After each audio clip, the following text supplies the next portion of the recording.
जी, ये जो मेरे पीछे आपको एक खूबसूरत सा चश्मा नज़र आ रहा है, ये और कहीं नहीं बल्कि इस्लामाबाद के अंदर वाक़या है।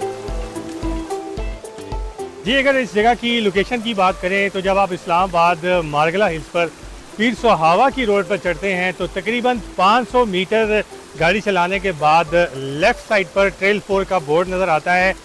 तो तकरीबन 15 से 20 मिनट की हाइकिंग के बाद बिल्कुल आपको जो है वो ये स्पॉट देखने को मिलता है। बहुत से नौजवान जो हैं वो गर्मी के सताए हुए यहाँ पर आकर एंजॉय कर रहे हैं। जैसे कि आपको मेरे पीछे नज़र भी आ रहा होगा कि लड़कों की काफ़ी बड़ी तादाद है और लड़कों के अलावा यहाँ पर फैमिलीज़ भी मुझे देखने को मिली हैं। पानी बहुत ठंडा है और बहुत फ्रेश पानी है। अगर यहाँ पर आके गंदगी ना की जाए तो ये पानी बहुत अच्छा है, बहुत फ्रेश पानी है। सेफ्टी के हालत से है डेंजरस, इसमें लाइक इसमें खतरा इस चीज़ का कि यहाँ कोई जानवर वगैरह ना आ जाए। इस लिहाज से बस जो टाइमिंग्स होती हैं लाइक इवनिंग से पहले पहले इंसान को यहाँ से चले जाना चाहिए, क्योंकि उसके बाद खतरे का बायस बन सकता है।